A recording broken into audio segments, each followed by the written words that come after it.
Olá, mais uma vez aqui nós vamos dar continuidade a um assunto que começamos na semana passada, o que Deus espera da igreja. Estou me baseando numa oração de Paulo, uma oração que Paulo faz para a igreja de Éfeso, para os Efésios, lá no capítulo 3, versos 14 a 19, tá? Essa oração na íntegra. Eu li todo o texto na semana passada e hoje eu vou dar continuidade, então, com a segunda parte dessa oração, do estudo sobre essa oração. Na semana passada eu falei sobre os versos 16 e 17 e eu disse que o que Deus espera da igreja é que sejamos fortalecidos com poder no homem interior. Expliquei que é no nosso interior que precisamos ser fortalecidos. É no nosso interior que o Espírito Santo de Deus habita.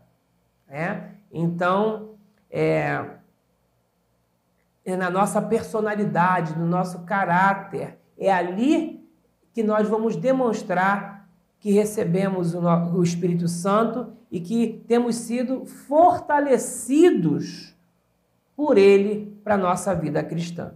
E hoje eu vou trazer, então, a segunda resposta desta pergunta, o que Deus espera da igreja.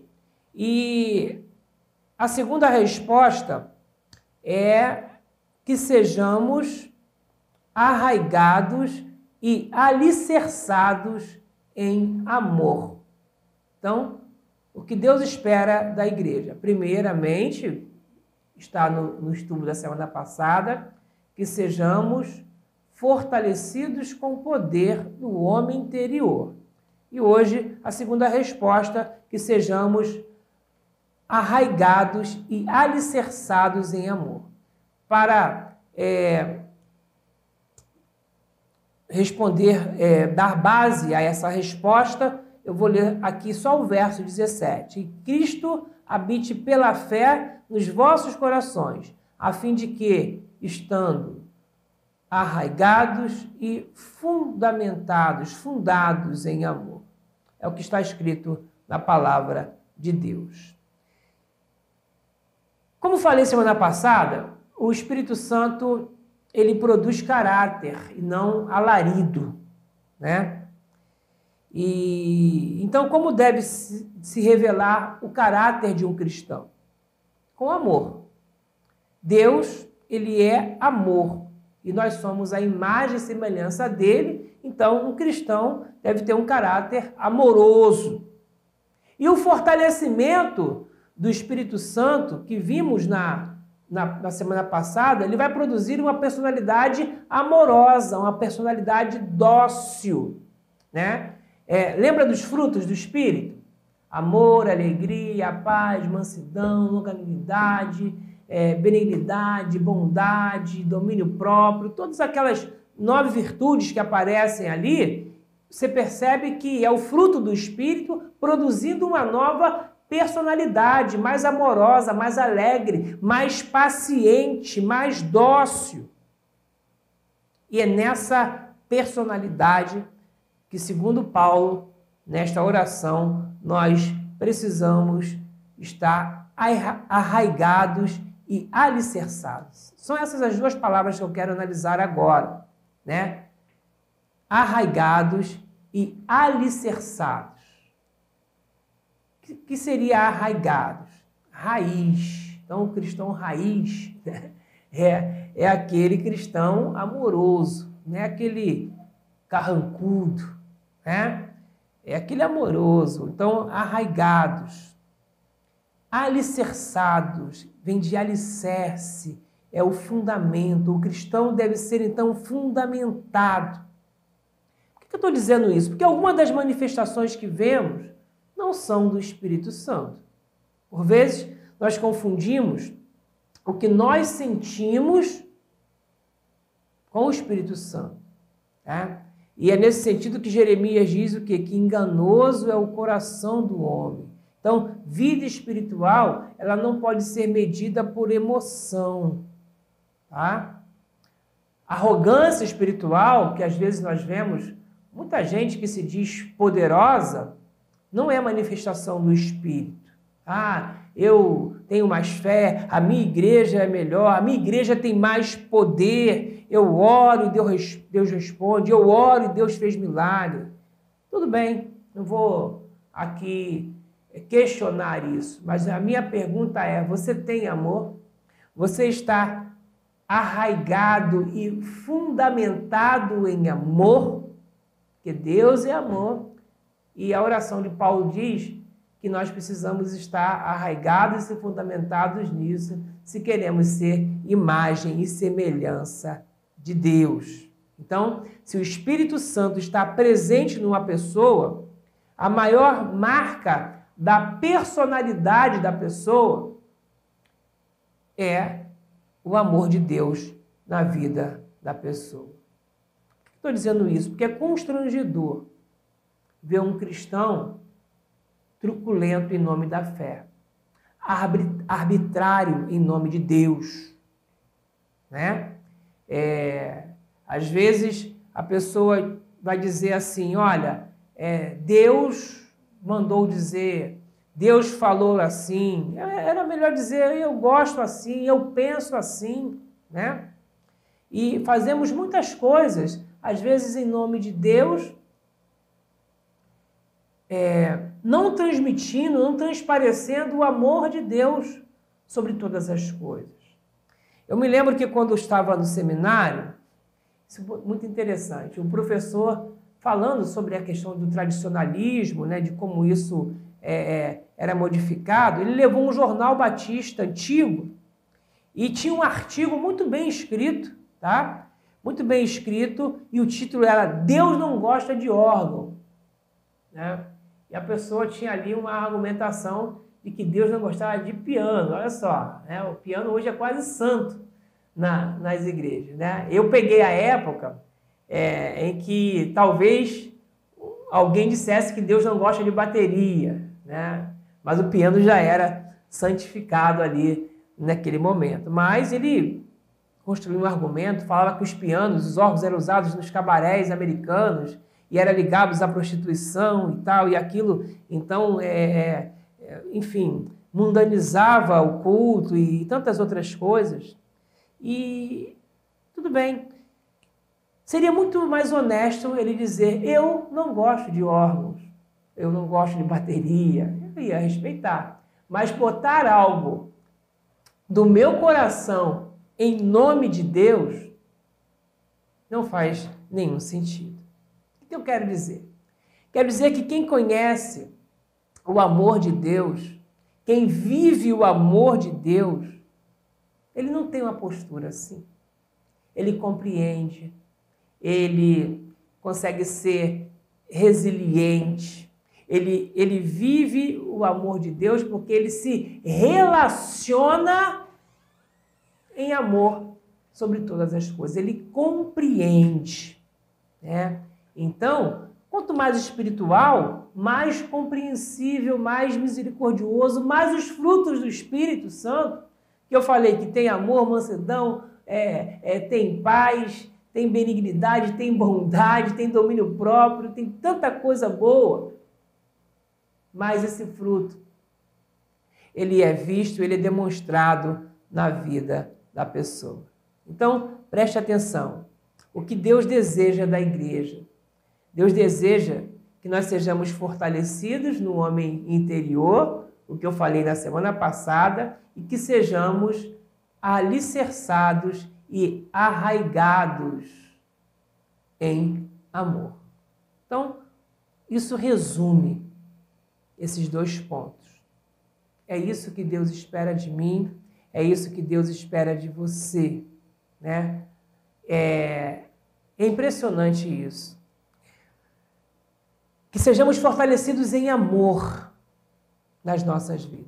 Há pessoas que às vezes estão enfermas, à beira da morte, mas o interior está fortalecido em amor. Né? Me lembro uma senhora que eu visitei no Hospital do Corpo de Bombeiros, ela tinha 84 anos e ela tinha perdido uma perna por conta de questões de diabetes, né? E parece que ia amputar outra perna. E eu fui muito triste, né?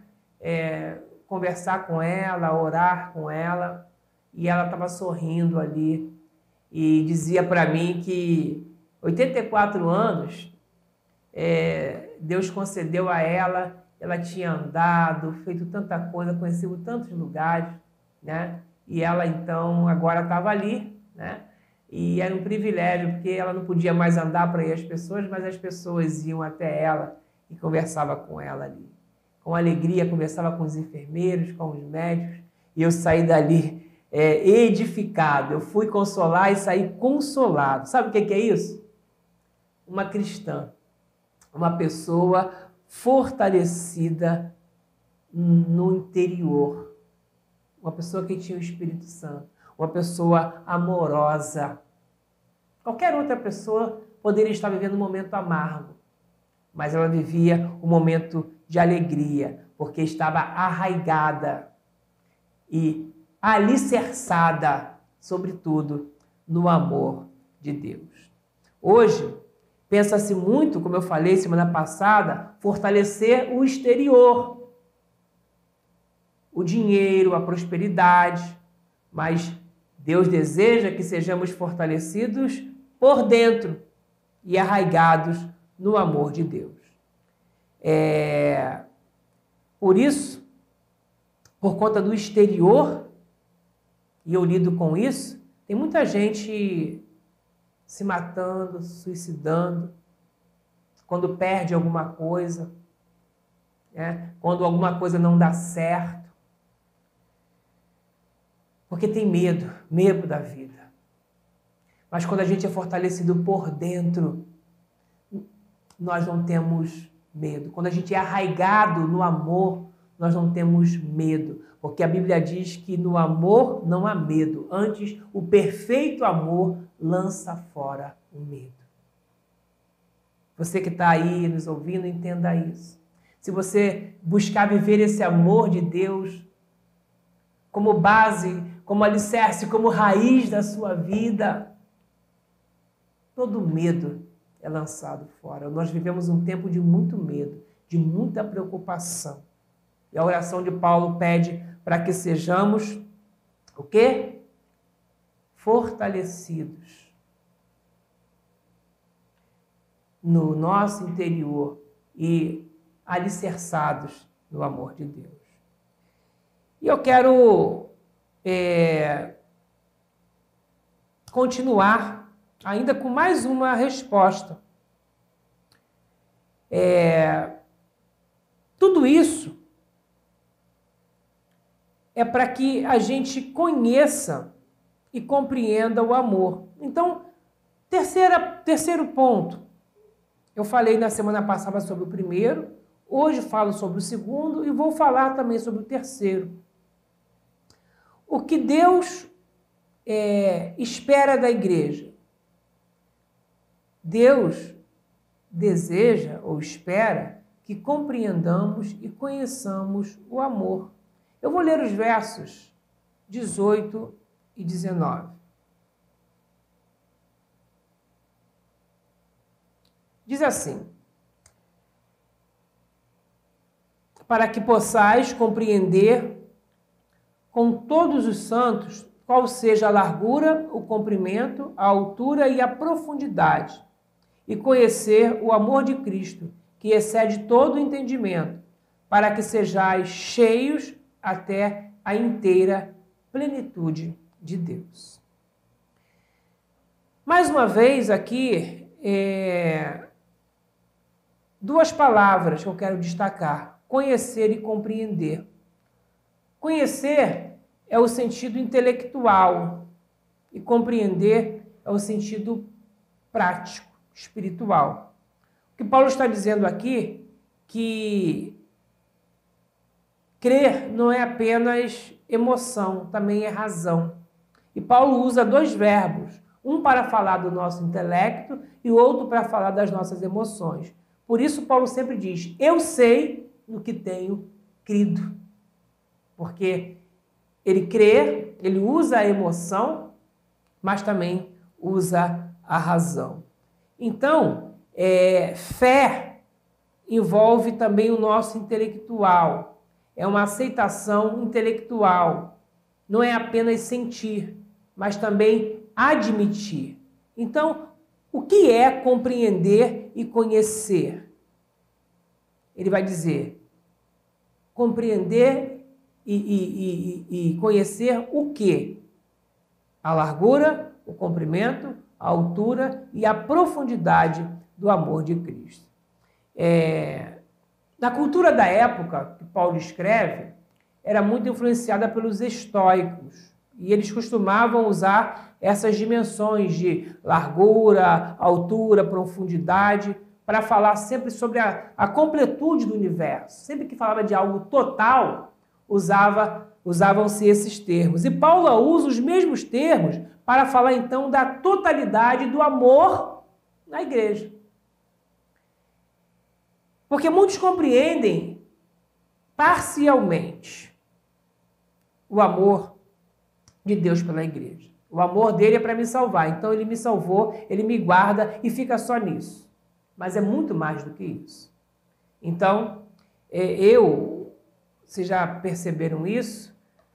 Eu priorizo muito a palavra de Deus. Eu priorizo muito o conhecimento bíblico. E um dos privilégios que nós temos na nossa igreja é sempre buscar levar o estudo da Bíblia. Nós temos visto aí, aqui no canal, a irmã Ana Cláudia ensinando teologia para os irmãos. Dos púlpitos nós sempre buscamos ensinar, porque é isso que nos fortalece, tá? Isso que fortalece o nosso caráter, o nosso interior. Porque um caráter mal formado, que não compreende o amor de Deus, ele pode usar a Bíblia para qualquer coisa. Então, podemos ter um profundo conhecimento teológico, tá? Mas se não compreendermos o amor, não vai adiantar. É isso que Paulo está juntando aqui. É isso que nós tentamos juntar com a igreja do Senhor. É importante o conhecimento. É importante estudar teologia, se você puder. É importante você estudar a Bíblia. Entender, compreender a Bíblia profundamente. Mas você precisa juntar isso com o amor. Essa é a completude. Isso é a largura, a altura, o comprimento e a profundidade do amor. Podemos ter muita instrução, ser muito bem esclarecido, mas se eu não entender o amor, é o que Paulo está ensinando aqui, não terá nenhum valor. Aos Coríntios, em 1 Coríntios 13, 1, Paulo vai dizer o quê? Ainda que eu falasse a língua dos anjos e dos homens e dos anjos, e não tivesse amor, de nada valeria. Não nos portamos com amor com os nossos irmãos, nos relacionamos em amor com os nossos irmãos. É isso que é importante. Esse amor de Cristo, ele vai sempre nos trazer um constrangimento. O que Deus espera, então, da igreja? Resumindo tudo o que falamos até agora. Que sejamos fortalecidos no homem interior pelo amor dele. E assim nós vamos compreender a largura, o comprimento, a altura e a profundidade do amor de Cristo. Então, qual a finalidade disso tudo? Concluindo o nosso estudo, qual a finalidade disso tudo? Para que sejamos cheios da plenitude de Deus. É o que está lá no último verso que eu dei como base nesse estudo, no verso 19. Vou ler o 18 e 19. 17, 18 e 19. que Cristo habite pela fé em vossos corações, a fim de que, estando arraigados e alicerçados em amor, possais compreender com todos os santos qual seja a largura e o comprimento e a altura e a profundidade, e conhecer o amor de Cristo, que excede todo entendimento, para que sejais cheios até a inteira plenitude de Deus. Tudo isso que eu falei, esse fortalecimento, essa vida amorosa, essa compreensão da plenitude do amor. O amor de Deus não foi só para me salvar. Foi para que eu me relacione também, para que eu leve esse amor, para que eu seja acolhedor no meu comportamento cristão, né? Para que eu tenha entendimento, mas tenha prática na minha vida cristã. Então, e assim eu serei cheio. Isso é maravilhoso. Cheio da plenitude de Deus. A palavra plenitude, no grego, é como aquela figura do copo cheio até a boca, sabe? Quando você enche o copo e quase entorna, chega a ficar aquela curvinha assim. Isso é plenitude. Algo que está pronto para transbordar. Então, ser cheio de Deus é como se estivesse sobrando Deus na nossa vida, transbordando Deus na nossa vida, transbordando o amor de Deus, a bondade de Deus, a alegria de Deus na nossa vida. E essa é a minha pergunta. Estamos cheios de quê? De Deus? Ou de indignação, de egoísmo, de ressentimento? Desse mesmo livro, Paulo escreve aos Efésios, no capítulo 5, assim: não vos embriagueis com vinhos, mas enchei-vos do Espírito. Né? E às vezes a gente olha para algumas pessoas, parece que entenderam o contrário, parece que se embriagaram com vinho, né? Pela atitude que tem. Pessoas que se dizem cheios do poder, mas vazias de misericórdias e vazias de amor. Pessoas cheias de Deus têm sabedoria, têm entendimento, têm discernimento e, sobretudo, têm amor nas suas vidas. Queridos, essa é a minha palavra, finalizando, então, essas duas partes desse estudo, o que Deus espera da igreja. É o que Ele espera de mim, é o que Ele espera de você, e que a gente possa ser fortalecido, então, interiormente, para que a gente possa estar arraigado no amor dEle, né? E conhecendo, então, a altura, a largura, o comprimento e a profundidade do amor de Cristo. E aí, com esse entendimento, que a gente possa testemunhar dEle, do amor dEle, a cada dia da nossa vida. Que Deus nos abençoe.